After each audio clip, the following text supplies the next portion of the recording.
Pois bem, o Japão é um país, óbvio, que está localizado no extremo leste da Ásia. No extremo leste da Ásia. Não, Beatriz, por que extremo leste da Ásia? Tá vendo aqui o mapa do mundo? Tá vendo? É o mapa físico. Tá o mouse aqui em cima. Aqui tem o mapa do mundo, a projeção de onde é que ficaria o Japão. E onde é que ficaria, não, de onde é que fica o Japão. E aí o Japão tá aqui, pode olhar. Na direita do mapa, na direita do mapa do mundo, né? Lá na direita, no finalzinho lá do mapa do mundo, no canto direito, na parte mais a leste, né? Direita do mapa é a parte leste do mapa, leste, oriente, né? Onde o dia primeiro inicia, né? Onde nasce, onde as pessoas primeiro veem o sol. O sol nasce primeiro no leste. Nos países do leste, eles veem primeiro o dia. Por isso que o Japão quer dizer terra do sol nascente também, né? Porque é um dos primeiros países a ver aí a luz do sol, digamos assim, a iniciar o dia. Então, eles estão lá no extremo leste do mundo, no extremo leste da Ásia. Eles estão localizados num país que é bem pequenininho, né? O Japão é um país bem pequenininho, não é um país extenso, com grande extensão. É um país que, se você pegar o tamanho dele, está mais ou menos um pouco maior do que o estado de São Paulo, aqui no Brasil.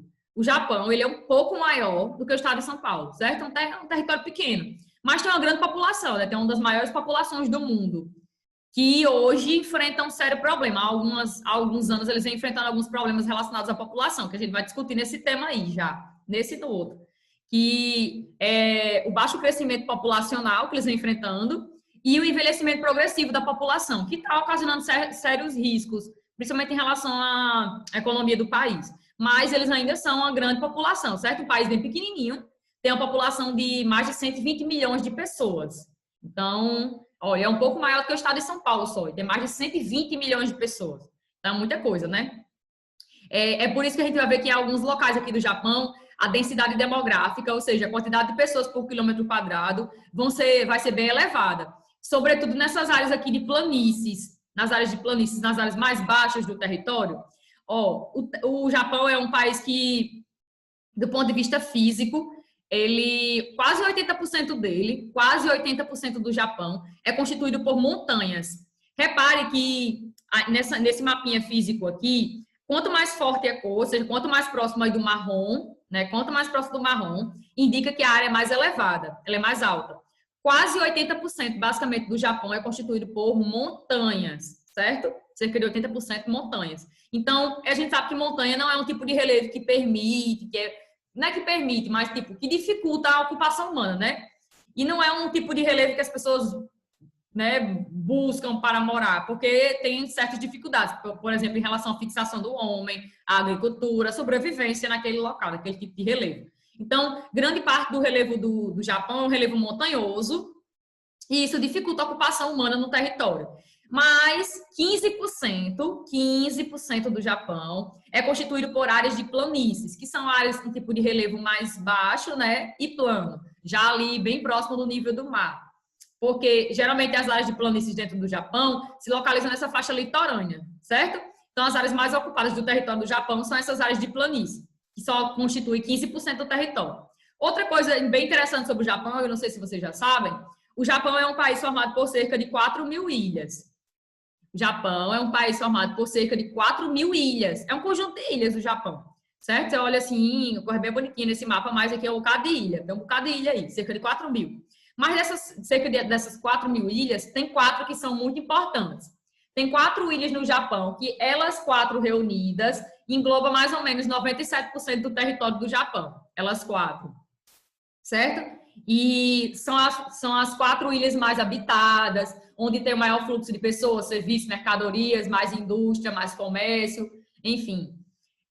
As áreas mais dinâmicas do Japão. São 4 ilhas só. Então, o Japão é um país formado por cerca de 4.000 ilhas, mas tem 4 que são extremamente importantes, engloba quase todo o território, né? 97%. Que no caso é aqui, começando aqui em cima, no norte do Japão. Repare aqui tem um nomezinho, Hokkaido, aqui mesmo no norte do Japão, tá vendo? Hokkaido. Essa daqui é uma das 4 grandes ilhas. Aí você desce mais um pouquinho para essa parte central do Japão. Aí tem aqui Honshu. No caso, Tóquio fica em Honshu. Olha, Tóquio aqui, tá vendo? Olha, nesse mapinha político. Tóquio fica na ilha de Honshu. Bem próximo aí, ó, do nomezinho aqui, Honshu. Fica dentro da ilha de Honshu, Tóquio, que é a capital do Japão. Aí você desce mais um pouquinho rumo aqui ao sul do Japão, você vai encontrar outra grande ilha, que é Shikoku. E mais ao sul, você encontra a quarta ilha aí, que é bem importante também, que é Kyushu. Então, Hokkaido, Honshu, Shikoku, Kyushu são as 4 principais ilhas do Japão. Não precisa decorar isso, mas não é uma coisa difícil de entender, não. Certo? São as 4 ilhas mais importantes. E elas englobam aí grande parte das pessoas, como eu falei, de serviço, mercadoria e tudo mais. O governo japonês construiu uma série de túneis, de pontes, que interligam essas 4 grandes ilhas, né? Por elas serem as mais importantes e dinâmicas do país. Outra coisa sobre o Japão, em relação ao seu relevo, né? Como eu falei que o relevo do Japão, 80%, quase 80%, basicamente, né? Cerca de 80% do país é constituído por montanhas e apenas 15% por planícies. Eles enfrentam alguns problemas relacionados a recursos naturais. Por quê? Porque o Japão é um país pobre em recursos naturais. Eles são pobres em recursos naturais. Eles precisam importar, ou seja, comprar de fora, de outros países, algumas fontes de energias, como petróleo, carvão mineral, gás natural e outras matérias-primas para produzir produtos industrializados, porque a sua estrutura geológica, o seu relevo, né, não tem aí grandes recursos naturais. Eles precisam importar, eles são vulneráveis em relação a isso. Eles não são ricos em recursos naturais de jeito nenhum, né? Então, eles são vulneráveis em relação a isso aí. Isso ao longo da história toda do Japão, né? A gente vai ver que o século XIX, que é quando o Japão começou a se industrializar, né? E começou a implantar as primeiras indústrias, eles começaram uma onda expansionista, né, no mundo. Começaram a invadir alguns países em busca de recursos naturais. Por quê? Porque eles são pobres em recursos naturais, né? E precisavam para as indústrias. E precisam até hoje. Sim, então, para terminar essa parte de relevo aqui, quanto mais perto aí do marrom, mais alto, mais elevado, maior altitude do relevo. Repare que, por exemplo, grande parte do relevo a gente vai encontrar relevos bastante elevados, né? Ó, o Monte Fuji. O Monte Fuji ele tem mais de 3.700 metros de altitude, né? Então, tem outro aqui, Asahi, enfim, não sei como é que pronuncia isso. Mais de 2.200 metros de altitude. Enfim, eles têm uma certa altimetria do relevo, porque grande parte do relevo do Japão é constituído por montanhas, né? Pois bem, então grande parte das pessoas vão habitar essas faixas aí de cores mais claras nesse mapinha físico, né? Que são as áreas mais baixas, mais planas, as áreas principalmente planícies, baixas e com pouca ondulação. Permite mais a fixação do homem, né? Tem até aqui no livro de vocês, deixa eu ver qual a página. Não sei se é população. Esse tópico de população aí na página 258, né? Diz assim que a população do Japão no ano de 2016 era em torno de 126,9 milhões de pessoas. 126,9 milhões. Num país que é um pouquinho maior do que o estado de São Paulo, bem pequenininho, formado por ilhas. E tem alguns locais aí que a densidade demográfica, né, é bem elevada, quantidade de pessoas por quilômetro quadrado, sobretudo nessas áreas de planície. E nessas áreas ao entorno de Tóquio, na região metropolitana de Tóquio, que é uma das áreas mais urbanizadas do mundo, certo? Uma das áreas super urbanizadas, essa região ali próxima a Tóquio. A região ao entorno de Tóquio, né, que é a região metropolitana de Tóquio, é uma região super urbanizada, que tem uma alta densidade demográfica. Tem essas áreas de planícies, essas áreas aí em torno de cidades principais, tipo Tóquio, né, são áreas muito povoadas no Japão. Por exemplo, tem alguns locais que podem atingir 1.000 habitantes por quilômetro quadrado. E outras, geralmente essas áreas de planícies, as áreas mais baixas, que permitem a fixação do homem com maior facilidade, digamos assim. Geralmente fica em torno de 340 habitantes por quilômetro quadrado. Então, tem alguns locais que são muito habitados no Japão, sobretudo esses locais mais baixos e locais próximos a cidades importantes, tipo Tóquio, que é a capital, que eu falei agora há pouco. Deixa me ver. Aí sim, o Japão é um país que passa por uma certa vulnerabilidade do ponto de vista físico. Por que, Ana Beatriz? O Japão é um país localizado no encontro de várias placas tectônicas. Eu vou mostrar aqui um mapa para vocês das principais placas tectônicas do mundo, para vocês terem noção aqui de onde é que se localiza o Japão, né? E vocês verem a treta que o Japão ele está, né, situado, metido aí mesmo no meio. Ó, o Japão ele se encontra aí entre, acho que vocês vão ver isso agora. Estão vendo aí o mapa do mundo com as principais placas tectônicas? Sim. Pronto. Olha, o Japão, para vocês se situarem. O Japão, vou colocar 7 em cima. Olha, já vou estar aqui, olha. Tá vendo esse nome? Placa das Filipinas. Aí o meu mouse está por aqui por cima, olha, no norte da placa das Filipinas. Tá vendo? Nesse cantinho aqui tá... Eu estou girando o mouse. Pronto. O Japão está localizado, se vocês perceberem, Todas essas linhas aqui, esse tracejado em marrom, esse tracejado aí, indica limites de placas tectônicas, onde elas se chocam. Embora não tenha seta em todo o canto aí, onde tem essa linha marrom, significa que essa linha marrom, onde está passando a linha marrom, são locais de choques de placas tectônicas. Ou choque convergente na mesma direção, ou divergente, ou choque transformante, quando elas deslizam uma de lado da outra. Enfim, olha o Brasil, por exemplo. Tá vendo que não tem nenhuma linhazinha passando aqui pelo Brasil? Porque o Brasil está no centro de uma placa tectônica, né? Que é a sul-americana. O local mesmo de choque da sul-americana com a placa africana é aqui no meio do Oceano Atlântico. Tá vendo? Um pouco distante aqui do nosso território. Pouco não, bem distante do nosso território. Portanto, o Brasil tem terremoto, tem, mas de menor magnitude, né? Porque os terremotos que acontecem aqui no Brasil geralmente são provocados por falhas geológicas que existem no nosso território. Quando ocorre um tremor de terra, é decorrência geralmente dessas falhas geológicas, porque a gente está bem distante do limite mesmo das placas tectônicas, do choque delas. Aí aqui, ó, se vocês olharem para o Japão, ele está no encontro aqui da placa das Filipinas, placa do Pacífico, aí tem a placa eurasiática e a placa norte-americana por aqui também. Está no encontro aí de 4 placas tectônicas. Então, é um território vulnerável a grandes tremores de terra. É um território vulnerável à ocorrência de tsunamis, ocorre lá com facilidade tsunamis, mas a gente vai ver que eles têm uma tecnologia suficiente para detectar, né, os tsunamis, com horas de antecedência. Mas mesmo assim, eles não conseguem ainda, como é que eu posso dizer, prevenir o desastre total que aquele tsunami pode ocasionar. Eles sabem a força de um tsunami, sabem o que é que pode provocar e tudo mais, mas não tem como eles saberem a dimensão ainda. Mas eles têm um sistema de tecnologia, de alerta, de alarme muito bom, né, que indica aí várias horas antes para evacuar a área, para as pessoas saírem da área. Mas, por exemplo, a gente vai falar de um acidente, de um terremoto que aconteceu lá, que provocou uma grande explosão, né, em 2011, que matou cerca de 20 mil pessoas, evacuou uma área em torno de uma usina nuclear lá de 20 quilômetros, né? Em torno de 20 quilômetros, deixou algumas cidades desabitadas, o povo teve que abandonar tudo. Vamos falar já disso aí. Por quê? Porque o Japão é um território vulnerável, ele está mesmo no choque aí de várias placas tectônicas.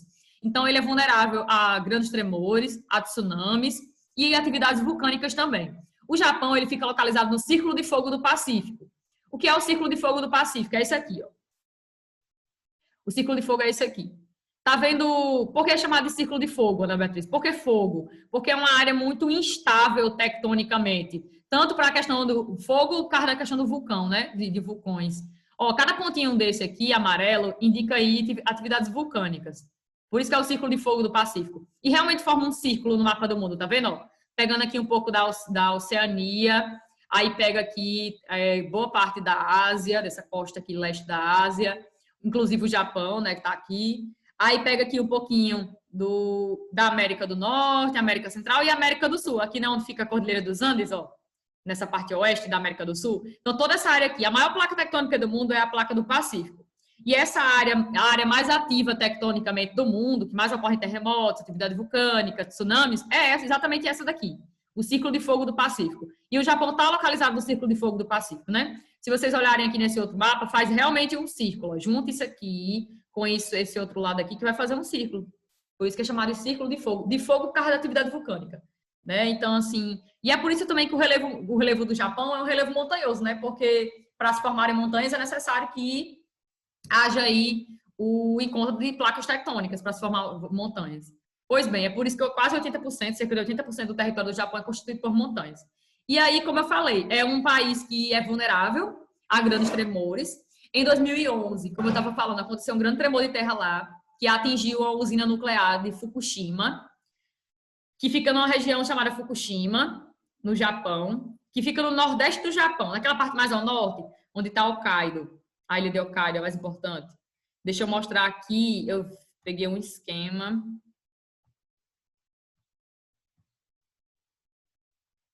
Não sei se vai mostrar, minha internet tá horrível. Horrível, horrível. Acidente nuclear de Fukushima. Deixa eu dar o play aqui para ver se vai. E mostra um pouquinho, né, do que aconteceu. Isso foi em 2011. Aconteceu um terremoto lá no Japão em 2011.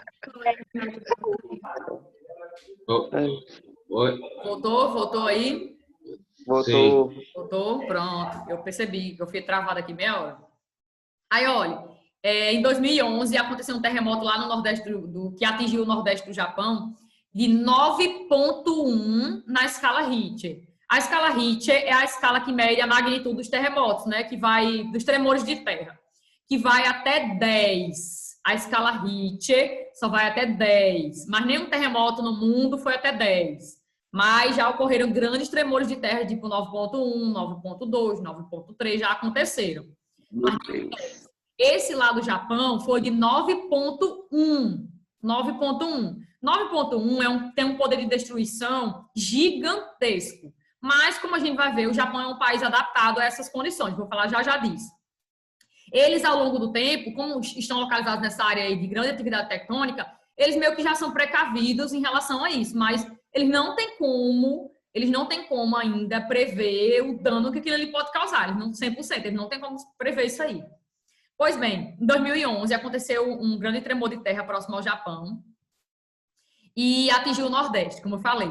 Mas formou esse grande tremor, ele deu início também à formação houve um tremor de terra próximo à costa, né? No oceano. E aí deu origem, foi um maremoto.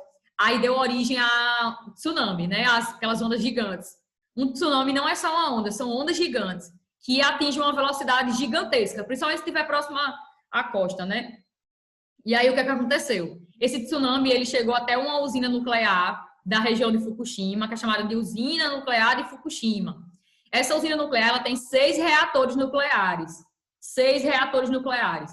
Inclusive, o Japão, como é um país pobre em recursos naturais, eles vinham, até então, investindo bastante em energia atômica, né? Em usinas nucleares para gerar energia elétrica para o país, porque o Japão é pobre em recursos naturais.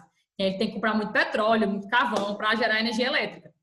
E outra, embora eles venham investindo ultimamente, a gente vai falar disso depois, em fontes de energias renováveis, não dá para suprir a necessidade deles. Então, e outra, a energia nuclear é energia limpa. Ela é limpa, embora seja não renovável, ela é limpa. Então, é por isso que eles vêm investindo bastante. Tinha muitas usinas já até 2011. Mas com esse acidente nuclear, eles começaram a fechar um monte de usina.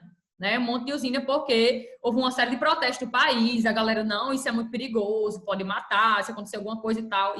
E blá, blá, blá, é muito perigoso. Aí começaram a fechar. Mas recentemente estão começando a abrir de novo.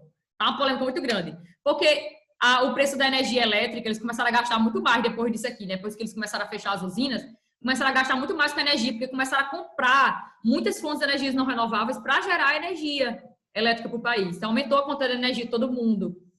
E aí, hoje eles vêm tentando voltar de novo a usar a energia atômica, enfim, tá muito grande. Mas, isso daqui foi o quê? Foi uma usina que tinha 6 reatores, tinha 6 reatores nucleares, e 4, com o tsunami, 4 deles foram explodidos.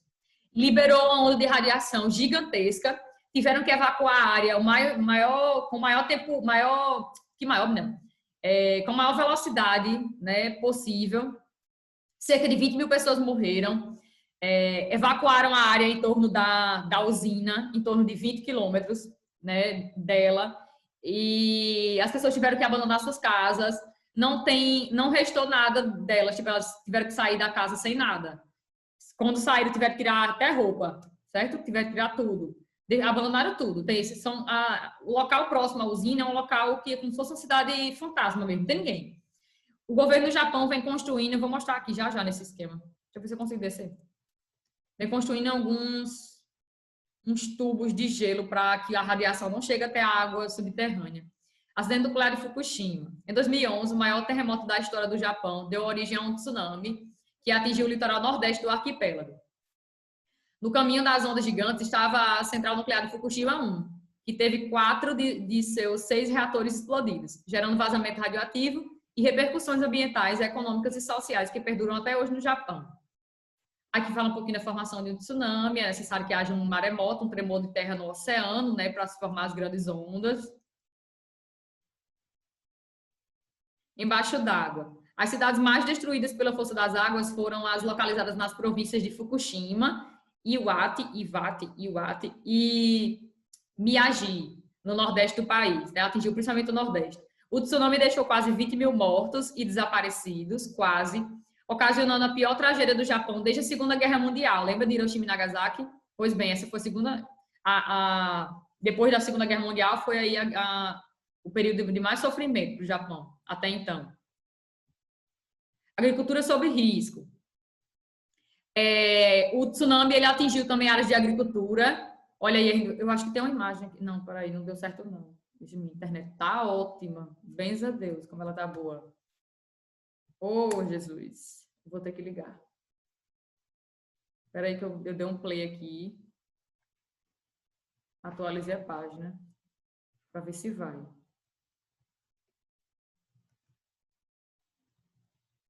Que ela hoje acordou com gosto de gás, viu?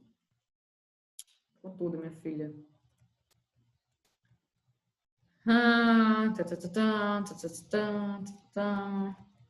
Debaixo d'água. Agricultura sob risco. O tsunami provocou alagamento de áreas agrícolas, espalhando o sal da água do mar pelas lavouras, matando a plantação, né? O governo foi, então, obrigado a destinar recursos à importação de solos, tiveram que comprar solo, a dessalinização da terra, porque a água do mar atingiu, né, o solo, e há medidas de drenagem para viabilizar a agricultura de novo. E aqui tem uma imagem de plantação de arroz, inundada pelo tsunami, mas que minha internet não foi suficiente para abrir a imagem. Aí tem fora do lugar, tem mais coisas aqui falando sobre o tsunami, né? Barcos foram arrastados pela força das águas e se misturaram aos destroços das cidades. Aí tem uma imagem aqui que é bem interessante, que é tipo um barco em cima de um edifício. Tem uma imagem aí que não deu para abrir agora. Mas tipo, é tipo uma casa, né? E em cima dela tem um barco. Para você ver a força, né? Que sai carregando tudo. Enfim, não vou mostrar mais não, porque não tem as imagens não carregaram. 128 mil ao todo, 128.558 edifícios totalmente destruídos. 22 bilhões de toneladas de escombros nas áreas mais afetadas. O Japão gastou muito dinheiro para reconstruir essas áreas, viu? Muito dinheiro. Aqui tinha outra imagem interessante, mas enfim, eu vou sair daqui porque não tem jeito, né? Não abriu, fazer o quê? Só orar para Jesus. Aí sim. Então, o que é que faz com que o Japão sofra tanto, né? É a sua posição geográfica no globo, né? Em relação às placas tectônicas. Ana Beatriz, o que são essas placas tectônicas? Me lembra isso, é conteúdo do 6º ano. Uma placa tectônica nada mais é do que a nossa crosta fragmentada. São enormes blocos de terras, certo? Que o que você pisa, você está sobre a crosta. Vocês aí, eu estou sobre a crosta. A Terra, ela é dividida em camadas. Ela é dividida em camadas. Então, a gente está vivendo na camada mais sólida da Terra, certo? Que é a crosta. Ela é a mais sólida e ela é a mais fina. Ela é sólida, é a camada sólida externa da Terra. Mas ela é fininha, só tem 70 quilômetros. 70 quilômetros, certo? Ela é fininha. A gente vive sobre ela. Embaixo da crosta, sendo que, sim, outra coisa. Essa crosta, ela é toda fragmentada, ela é toda quebrada, digamos assim. Então, isso que a gente vive sobre a crosta. Essa crosta, ela é toda fragmentada. Toda falhada, toda fragmentada em grandes blocos de terra, que são as placas tectônicas. Os grandes blocos de terra que se movimentam são as placas tectônicas. Então, a placa tectônica é um pedaço da nossa crosta, certo? Que se movimenta, é só isso. Agora, por que se movimenta? Porque abaixo da crosta a gente tem uma camada da terra que é chamada de manto, que a gente divide ele em manto superior e manto inferior. Mas o material do manto é o magma. Então, imagine uma coisa, o que faz com que a nossa crosta sólida, né, ela deslize, ela escorregue, ela se choque com outro bloco de terra, é nada mais, nada menos do que o material que está abaixo da crosta, que é o manto, certo? Que é o magma no manto. O magma é aquele material da lava vulcânica, entendeu? Aquilo ali, tipo, a erupção vulcânica. O que sai ali o que é expelido não é uma lava, aquela lava é o material que está abaixo da nossa crosta. No caso, quando ocorre uma erupção vulcânica, é porque as placas tectônicas se movimentaram a ponto de criar uma fissura, né, para fazer com que o magma chegue até a superfície e seja expelido. E esse magma está aqui embaixo da nossa crosta. Ele está roçando ali na nossa crosta. E aí, o que permite com que as placas tectônicas se movimentem é exatamente esse fluido, né, de certa forma o magma é um fluido, que está abaixo da nossa camada sólida e externa da Terra, que é a crosta, certo? Então, imagine que você está escorregando o tempo todo. Você escorrega por quê? Porque tem algum material ali que faz com que você escorregue, né? Então, as placas tectônicas, elas se movimentam pelo fato de que abaixo delas, abaixo da nossa crosta, vai existir meio que um fluido que permite com que essas placas sólidas, né, elas deslizem, elas se choquem, enfim, aqui na superfície. Belezinha? Então, o Japão é um país vulnerável. Por causa disso, eles são totalmente precavidos, né? Tem um tópico aí que vai falar dessa prevenção contra catástrofes naturais. No Japão, todas as pessoas têm um tipo um kit terremoto, né? Com alimentos, com remédios, com documentos e outros itens. Todo japonês tem em casa esse kit terremoto. E eles são recomendados, eles têm instruções do governo, né? São recomendados que quando ocorre um grande tremor, quando ocorre um tremor de terra, são recomendados a sair de suas casas e ir para um local livre, sem nada, certo? Ou então, se não puder sair de casa, ficar embaixo de um móvel que esteja distante de vidros, para que o vidro, né, quebre e atinja a pessoa. Enfim, não quebre e atinja. Então, eles são instruídos. Também é recomendado ir para o meio de um prédio bem alto, né? O meio de um prédio bem alto. Eu vi uma menina dizendo que foi assim que ela sobreviveu. Ela foi para um prédio, tem um prédio bem alto, ela ficou mesmo no meio, no meio dos andares todinho, tipo, se tinha 24 andares, ela ficou no 12º. Entendi.